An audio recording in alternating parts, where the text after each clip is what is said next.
All right. Hi, everybody. It's Robin Phillips with the Robin Group and eXp Realty here in Charleston, South Carolina.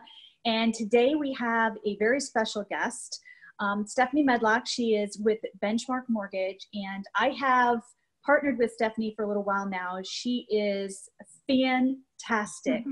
And I cannot say that enough because I deal with some very, very picky, fastidious clients who expect the best and have only had positive things to say about Stephanie. So that makes me love her even more. So I've asked her here today to give us a little update on what's going on in the lending industry so that we can just answer some questions and allay some fears about what's going on. So Stephanie, if you wouldn't mind telling everybody a little bit about yourself to start, that'd be great. Sure. Thank you, Robin, for having me. And hello, everybody. So I'm Stephanie Medlock with Benchmark. I live in Mount Pleasant with my husband and my two boys. And yes, I'm about to lose my mind because they've been home since March. So as you can see here, I'm set up at my house still. But anyway, I have an office in Mount Pleasant, and I also have one in the upstate in Spartanburg. So I've been in the business almost 20 years. And so been with Benchmark. I've only worked for two companies my entire career. One before I owned, sold off and joined Benchmark 10 years ago, almost 11 years ago now. So I'm a very loyal person, but I also work for the best company. So I am one of their top producers in the company in the United States. So yeah, I think I was close in the top 10 earlier this morning when I looked on the list. So I produce about, this year has been a little different just because of rates being where they're at. But so far I've already closed about 160 transactions for the year. So I'm on target to probably close to 300. Which is probably equivalent to probably about $55 to $70 million. So it's going to be a record year for me for sure. And, you know, a lot of that has to do with where rates are too. Like we are experiencing extremely high volume, but Robin, our lending market is, I mean, you know how busy I've been. I don't think I've ever worked as hard as I have now. Our lending world has changed a lot over the last 6 months due to COVID. Okay. So, but there's a lot of unnecessary information out there that's leading people to believe that, you know, the lending is dried up and I can't buy a house. And, you know, it's just not time because of the pandemic and maybe my job changed. Well, you know, we've been dealing this for a while now. So we're 6 months in, 7 months in almost. And, you know, we figured out ways around it. Underwriting is really working with us to guide us through. So like, you know, if you had a decline in income, it's okay as long as you're back, right? So like normally the rule was if you had a decline in income, that was a turn down, right? Like that's not going to work. Now underwriters are kind of having to go in a almost old school underwriting and looking at it from a case-by-case perspective. Does it make sense, right? So you have to be leery of who you're actually loaning to right now, unfortunately. Like, you know, people that have been highly affected, you know, especially like food and beverage people, huge declines in tip income. That's been a big issue. But if you can prove that you've gone back and your tips are back on pace and you have a 30 to 60 day history, we're still going to be able to do a loan for you, even though you may have been unemployed for 3 or 4 months, as long as you have compensating factors that make sense. Like let's say you've been in the food and beverage business for 8 years, you've had a consistent $60,000 a year in income, then you had these 5 months of just decline or maybe weren't working at all, right? So we're guiding through that, but it is definitely a little bit more of a challenge for us as loan officers because the pandemic has caused a lot of people to hit the button on forbearances, right? Forbearances are a big no-no. I know they're necessary sometimes, but you know, Robin, I don't know if did you get notified? You have a mortgage. You know, you were sent basically, you know, on the mortgage statement, it would say if you're in need of in forbearance, you know, go online and click this button, right? Well, the problem with that is that the CARES Act that they passed, that the government passed, did not allow lenders, like when we went through the short sale issue and foreclosure meltdown of, you know, earlier, you know, 2007, 2008, when that happened, we were not allowed to ask why. When you were in the previous market with short sales, you had to prove your reason, right? You had to say, I've lost a job, I've done this, I can't afford to make this payment. Then they were approved by the banks. This was different because people were like, oh, like I asked one guy, I'm like, you said you still had your job, but I pulled your credit and you're in forbearance. And he's like, yeah, I just didn't want to make my mortgage payment for a couple of months. Well, the problem with that is I hear you. Nobody really wants to make their mortgage payment, but now you've just impacted your ability to refinance your loan and cut your interest rate by 2 points. Because, you know, if you're in forbearance, that is alarming to a lender because that means your stability of your income is not good, right? But a lot of people did it because it was a click of a button. I have several clients that did it and never even missed a mortgage payment. So it's just important to know, like, sometimes, yes, you need it. And we're working with people that were in forbearance and did miss payments. The key is you've got to pull yourself out of the forbearance. And then you've got to prove that you've made 3 full payments, right? You know, if you never missed any payments, you just pull yourself out of forbearance, it's no big deal, right? Because that's about half the people, honestly. I think they did it because they got scared, right? Yeah. So that's the one thing. And then a lot of the things too is there's a lot of, when the Fed cut the rates to 0, I think every loan officer in America wanted to cry because that did not mean that rates are 0. Now, rates are fantastic. You're looking anywhere upwards of the high 2s to the low 3s, but rates are not 0. And actually that had nothing to do with the 10-year treasury rate. So I just want to let people know, I had a girl the other day said, I thought rates were like 1%. And a lot of times people get confused with that. And it's unrelated to our mortgage rates, right? So mortgage rates are really, really solid right now, but they're not 0. So just keep that in mind. That's the overnight Fed funds rate that banks loan each other money overnight. So it really is helpful for like, as well as, you know, loaning money to Chase or whatever. So this doesn't have anything to do with our interest rates. Another thing people are asking about is, you know, I don't have money to buy. Okay, well, they don't know this because there's this myth around you've got to have 20% to put down. Well, you don't have to have 20% to put down. Matter of fact, you can put as little as 3% down if you have not bought a home in the last 3 years. And that can be from a gift from a family member. You could pull it from your 401k. You could pull it from your checking and savings account. There's also a few down payment assistance programs available. However, in our county, I will tell you, most people make too much for those programs, okay? So a lot of people can pull together a gift. I had one client that used 7 relatives for gift money. But I love that. it is what it is, right? Like, you just gotta do what you gotta do. I mean, one person literally gifted her like $400, right? But I mean, we made it work, you know? So, but you know, you don't have to have that much money to put down. And honestly, with rates as low as they are, people ask me, should I buy now or rent for a year? And I'm like, was that really a question? Because, you know, if you do the math, right, on somebody that is renting, especially in Charleston, because Robin, you know, I mean, how much is the average rent in let's say West Ashley? Oh, you're talking easily 2,000. So if it's a single family home, yeah. So that's incredible, right? So you're spending all that money, which is, think about if you stay and rent in a place for 3 years, you have just wasted all of that money versus purchasing a house when rates are historic levels. Like, we will never see these rates probably again in our lifetime.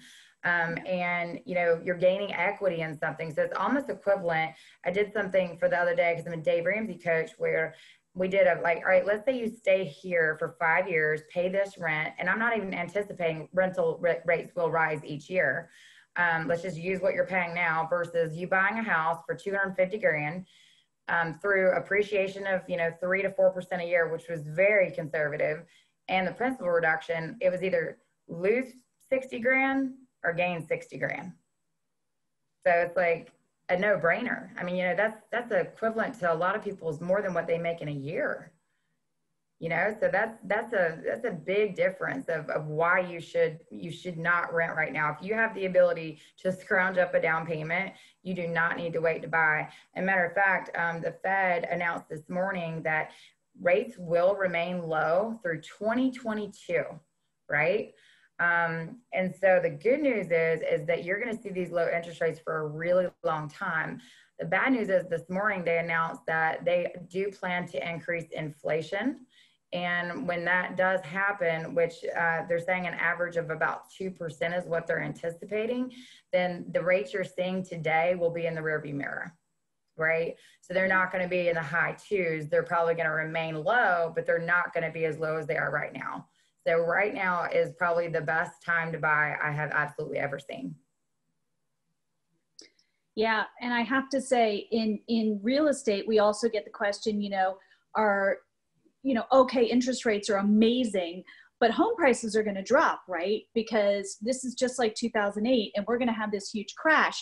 So I should wait to buy a home because even though interest rates are good, I'm going to have all these amazing deals coming, which, we in the real estate industry see so many factors that take 2008 and make it so much different than now. How do you see that? Yeah, I mean, a lot of people too are right now. One of the things that I was thinking about is a lot of people are saying that they don't want to buy too because they're scared that they're going to overpay for a house. Well, Yeah.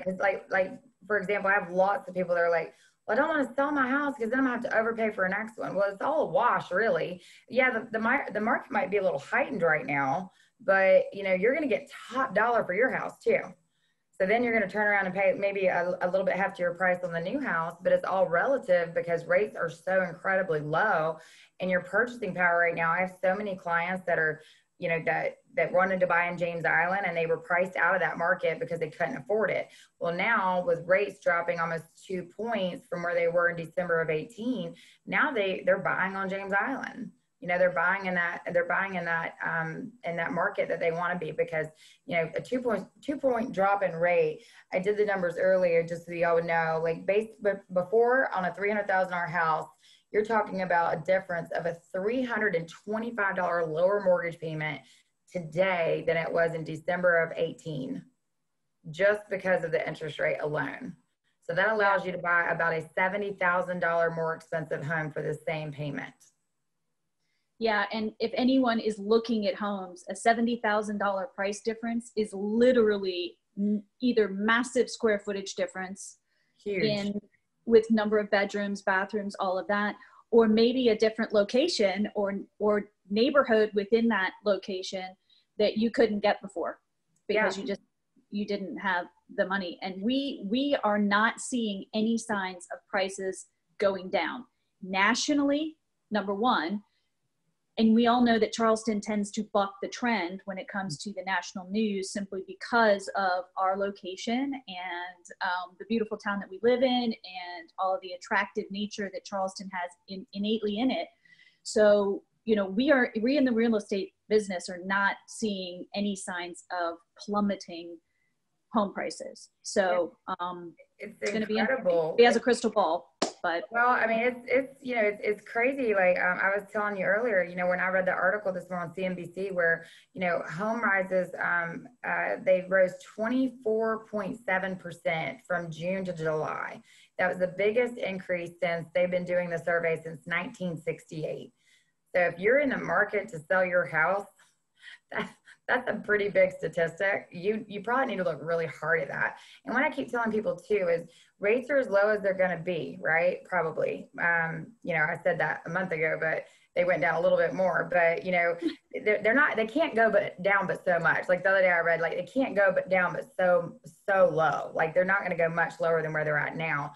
But the problem is like with people wanting to buy the house they want to live in for a while, because a lot of times people say, well, we're probably gonna have kids, but for now I think we're just gonna do a 3-bedroom. Okay, well now's the time to think, okay, well maybe I should spend the extra 50 grand and get the 4-bedroom house in the school district that I'm gonna want to be in, because in 5 years, right now rates might be 6.5%, 7%. Yeah. And you price yourself, you can't even buy in that area anymore. So what I'm telling people is don't wait. If you're thinking about buying or that's not the house you want to stay in, you really need to look right now to get in that house you want to stay in, because you want to keep a house that's got a 2.875 rate on it versus a house that's got a 5.5% rate on it, right? Absolutely. And I think to your point, now is a great time for move up buyers, people that are looking for that bigger home, for that lifestyle home.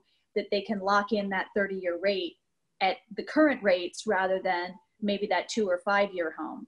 And we are seeing people even within the same market. I mean, it's great if you're moving from one market to the next to sell at the top, you know. However, if you're moving even within Charleston, it's still a great time because you're able to take advantage of that move up.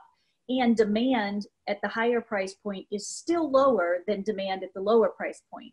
Right. So if you're selling, say, a $300,000 or $400,000 house, you're going to sell it more quickly and at a higher price, and you're still shopping at that $700,000 or $800,000 price point. You're still going to have lower demand, even though the demand is still there. Don't get me wrong. Right. It's still going to be lower than at that $300,000 or $400,000 price point. So you will be able to get a better deal.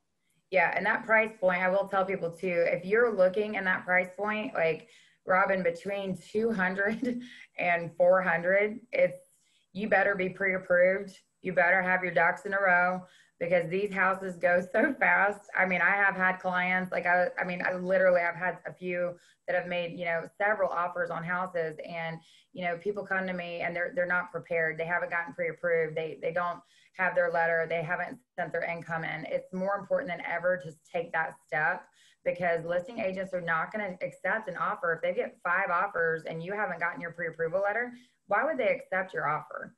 Like that it doesn't make sense for you know, financially for a seller to look at 5 offers on the table and this person hasn't even gotten pre-approved. You know, they don't know if that person can buy. And there's so many different things going on right now with lending. Like, you better make sure, because you may think that you qualify and then you have an issue.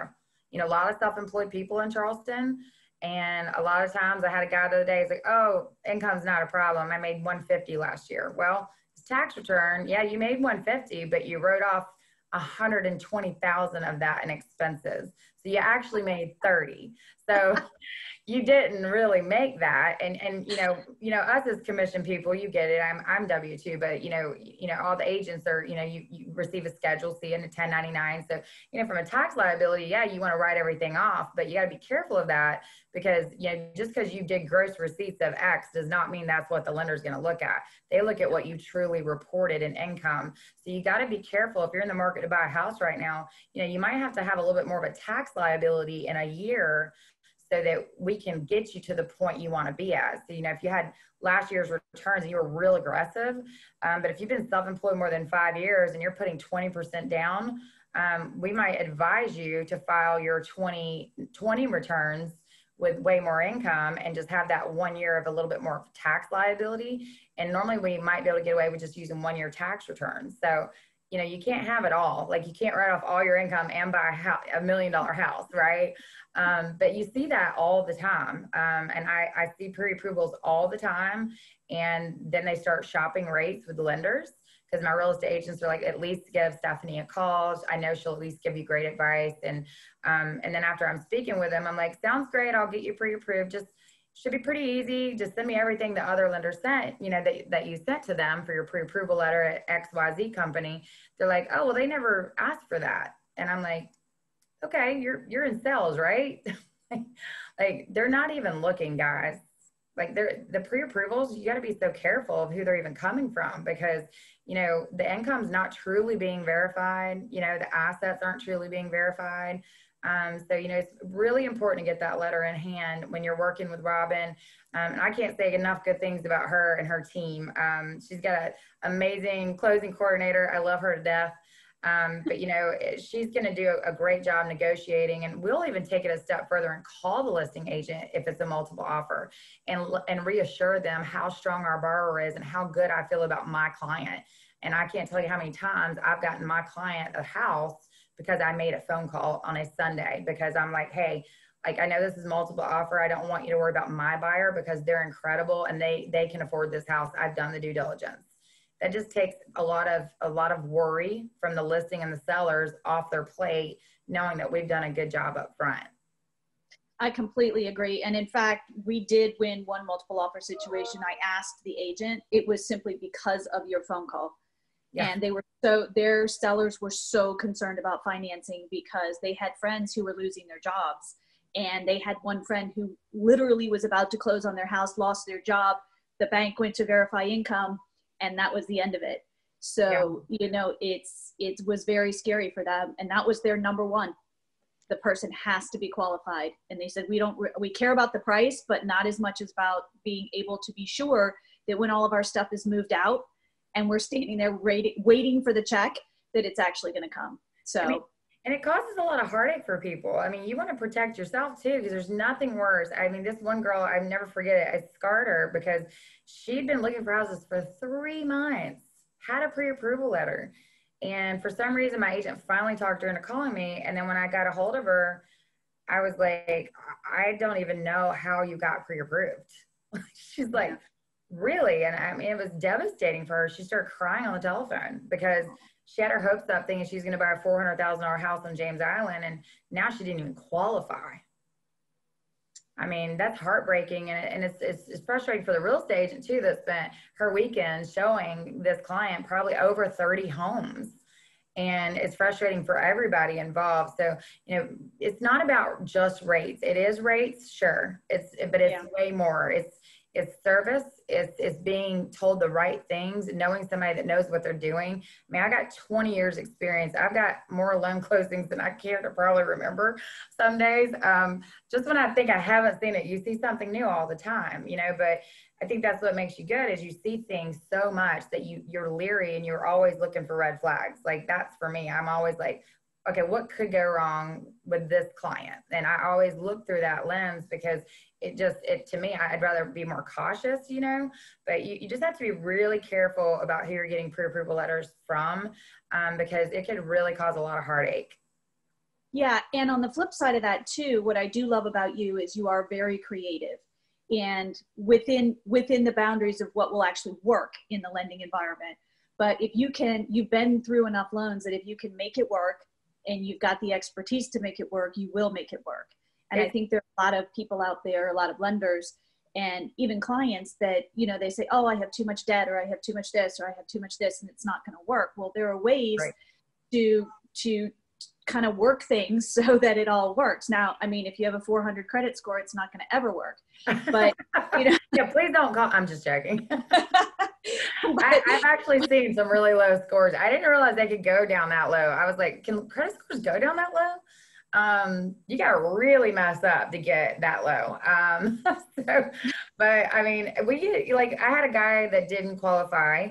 He had a 640 score and we had right at around 45 days to get him done. And I told the guy, I was like, look, cause he had to get out of his lease agreement. I said, look, you don't have really bad credit. You just don't have a lot of credit. Do your parents have 2 credit cards that are good? He said, yeah. I'm like, add them, get them to add you right now as an authorized user. And I'm going to re-pull your credit in 30 days. And I re-pulled his credit and his score dropped I went from a 640 score to a 715. Oh my gosh. His interest rate went from 4.125 to 3.125 on an FHA mortgage. Wow. That's awesome. And so it's just the little things we do. Like, I can't tell you how many car loans we've refinanced into other people's names to just get the debt free and you know, maybe not put down 20% if you have a good rating and just have slight small PMI at maybe 15% down and use the other 5% down to pay off a car or some credit card debt, you know, just to free up things like that. So we definitely don't just, you know, oh, I'm sorry, your debt ratios are too high and your credit score is 20 points too low. We're not going to work with you. We actually will work with you to help you if you're willing to do the work. That's key. Yeah.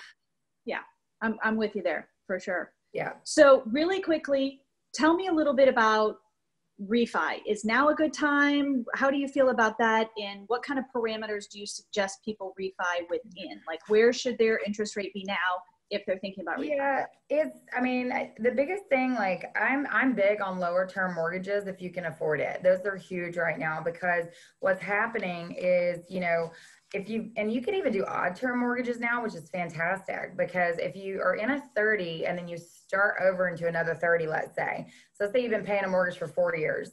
Well, now you're paying more principal than you were in the beginning. So if you do another 30, you're kind of starting that clock over and you don't really ever pay your house off. So what I advise people to do is, all right, let's say you've been in the house 4 years. Let's put you in a 26-year term. It's not a difference in rate, but it forces you to not start over. And that's where America needs to really start thinking, because with rates as low as they are, your interest is less than what you would have been paying, 2 years ago. So you need to get aggressive. Some people are doing a lot of 15-year mortgages right now. So if you have someone that's at a 5% rate, and then they want to go to a 15-year rate at, let's say 2.75, just using an average. I mean, your mortgage payment might only go up $250 to $325 a month. And you're going to save about $150,000 in mortgage interest. I mean, you think about that. I spend that at the grocery store with my kids because they eat everything because I have a teenager. But, if you could buckle down and you really could afford it, because a lot of people can really afford it. They really can afford to do that. I mean, think about how wonderful that would be to have a house paid off in 15 years.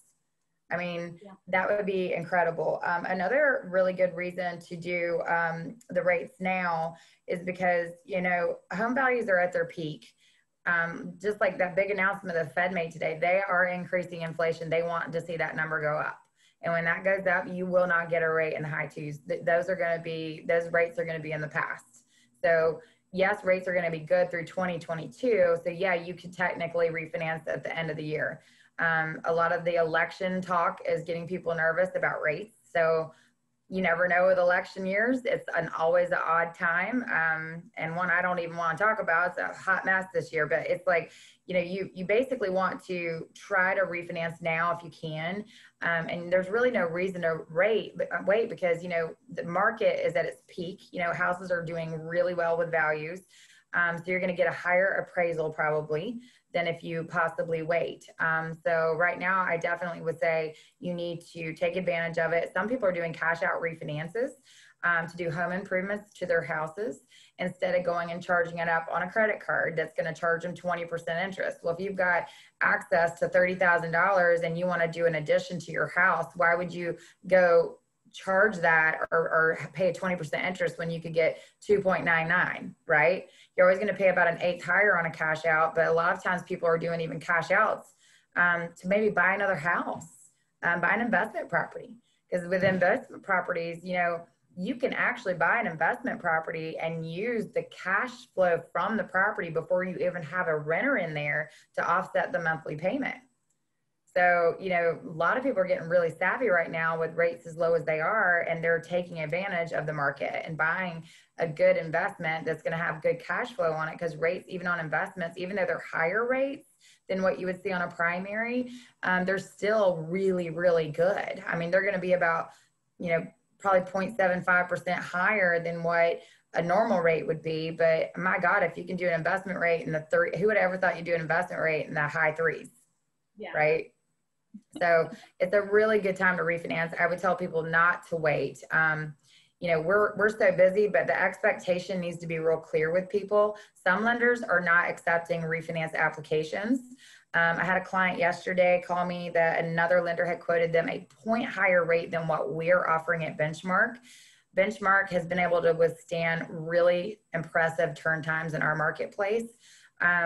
I just got a loan closed, literally like cleared to close in 22 days. Wow. Pandemic, appraisal turn times, title work, that to me is probably the biggest record I've ever done, because closing a loan right now in less than 30 days is like pulling teeth, right? So that was a huge record for me. But Benchmark, man, I mean, you get your loan in there, they're underwriting it fast. Our biggest holdup right now is title work, but you got to have the expectation though, you've got to allow the lender to have a little bit more grace and time right now to maybe even call you back, because it's everybody in America is either purchasing or refinancing. So I literally had 17 new people call me on Monday in one day. And so that's a lot of people. Right. So as you can tell, I mean, there's some lenders, they won't even call you back, but I promise you, if you call me, I will call you back. And we're still, like I said, 30, 35 days on purchases, and, refis we're asking for 45 days. Okay. But that's reasonable. I mean, most people are not in that big of a rush for a refi. If you're doing the cash out refi, then, you know, maybe you're looking for an investment property, and that's something to think about and think ahead. Right. Yeah, no, for sure. I mean, you know, refis are not a rush at all. So we're definitely, Benchmark's just putting purchases ahead of the refi market, because there's no need to rush a refinance, like you said, unless it's really pressing for whatever odd reason. But yeah, I mean, it is definitely, I mean, honestly, guys, I have never seen a market, a better time to refinance or buy than I have seen right now. And I've been doing this 20 years, and, you know, you could really build a really good net worth right now if you really get smart and take advantage of your market, and really take advantage of these low rates. I mean, it's incredible when you look at an amortization schedule, and you really, like, I'll share my screen with my clients and show them the difference. I literally ran this for a client yesterday, and I was amazed by it. But, you know, if you're looking at a 15-year term versus a 30, I mean, literally the difference in his savings, because he was at 4.875, you would pay $226,000 over the life of the loan on a 30-year term where he was currently at. I refinanced this guy into a 15-year term. His total life of the loan interest dropped to $55,000. So I saved this man $171,000, and he's incredible. He loves me to death. Like, he's like, I mean, think about how hard in America you have to work to save that kind of money. Yeah. $171,000. Think about how many years worth of salaries that is for the majority of Americans. It's a lot. Yeah. You know? A ton. So, but I couldn't tell you. I mean, it's the best time to buy or sell or refinance. I've never seen a market where everything was going on all at one time, but it really is a crazy world right now we're in. I know we're busy, Robin. I know you are too. Yeah, we are. Well, how do people get in touch with you if they want to reach out? Yeah, I mean, easiest thing, I mean, you can always, you know, email me. I can text you my app, but, you know, my cell phone number is the easiest probably, because we are working virtually. So if you look me up, my office number is not the number you're going to want to call right now, even though we do have someone manning that. But my office number is 843-819-9902. That is my cell phone. And then you can always reach me by email at stephanie@benchmark.us.